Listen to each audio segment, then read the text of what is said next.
বঙ্গোপসাগরে সৃষ্টি হওয়া সুস্পষ্ট লঘুচাপটি ইতিমধ্যে কিন্তু নিম্নচাপে পরিণত হয়েছে। দর্শক, আপনারা জানেন যে বর্তমানে কিন্তু ধারাবাহিকভাবে বৈরী আবহাওয়া চলছে এবং সমুদ্র কিন্তু উত্তাল রয়েছে। আপনাদেরকে যদি একটু দেখানোর চেষ্টা করি, আমি এই মুহূর্তে দাঁড়িয়ে আছি কুয়াকাটা সমুদ্র সৈকতের পাড়ে এবং সৈকতে এই মুহূর্তে কিন্তু সমুদ্রে একদম ভাটা চলছে, যার জন্য সমুদ্র কিন্তু একদম ঠান্ডা রয়েছে। তবে গত ৩ দিন পর্যন্ত কিন্তু উপকূলীয় এলাকা কিন্তু ভারী বর্ষণ হচ্ছে, ধাপে ধাপে পর্যায়ক্রমে ভারী বর্ষণ হচ্ছে এবং আমি যদি আপনাদেরকে জানিয়ে রাখি যে গত ২৪ ঘন্টায় এই উপকূলে কিন্তু ১৫৩.৯ মিলিমিটার বৃষ্টিপাত রেকর্ড করা হয়েছে।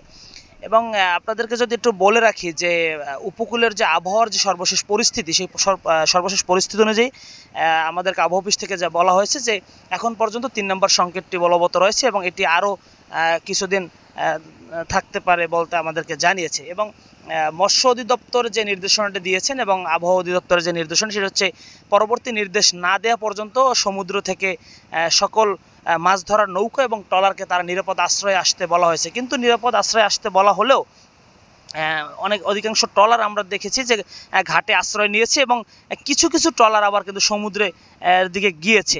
আপনাদেরকে যদি এই মুহূর্তে দেখানোর চেষ্টা করি যে ঘাটের দিকে কিন্তু আলিপুর দক্ষিণ অঞ্চলের সবচেয়ে যে বড় মৎস্য বন্দর আলিপুর এবং মহিপুর, সেই বন্দরটি হচ্ছে, আপনাদেরকে যদি আমি ক্যামেরার মাধ্যমে দেখানোর চেষ্টা করি, এই দিকটা হচ্ছে সেই মোহনার দিকে কিন্তু সমুদ্রগামী যে ট্রলার এবং ছোট ছোট নৌকাগুলো, সেগুলো কিন্তু এখনও ঘাটের দিকে ফিরছে। তার মানে সমুদ্র থেকে এখনও অনেক ট্রলার কিন্তু ঘাটের দিকে ফেরার চেষ্টা করছে। তবে মৎস্য অধিদপ্তরের ব্যবসায়ীদের সঙ্গে আমরা কথা বলেছি এবং তারা আমাদেরকে যেমনটি জানিয়েছে যে ইতিমধ্যে কিন্তু ঘাটে শতাধিক ট্রলার নোঙ্গর করেছে, কিন্তু অধিকাংশ ট্রলারগুলোই কিন্তু মাছবিহীন এসেছে। আসলে ওরকম জেলেদের জালে তেমন একটি মাছ ধরা পড়েনি। ৬৫ দিন অবরোধ শেষ হওয়ার পরে যখন সমুদ্রে জেলেরা গিয়েছেন, তারপর থেকে কিন্তু আশানুরূপ মাছ জেলেদের জালে ধরা পড়েনি এবং সেই হতাশার মধ্যেই বৈরী আবহাওয়া নিয়েই কিন্তু আবার কিন্তু জেলেরা ঘাটে ফিরেছেন এবং এই অবস্থা কতদিন, প্রাকৃতিক আবহাওয়া কতদিন খারাপ থাকে সেটা তারা নিশ্চিত নয়। এবং আমি আপনাদেরকে আরও একটি বিষয় জানিয়ে রাখি যে কুয়াকাটা পর্যটন নগরী এবং এই পর্যটন নগরীর সমুদ্র সৈকতে আমি এই মুহূর্তে আছি এবং আপনাদেরকে যদি আবার একটু দেখানোর চেষ্টা করি যে সমুদ্র সৈকতের সার্বিক পরিস্থিতি।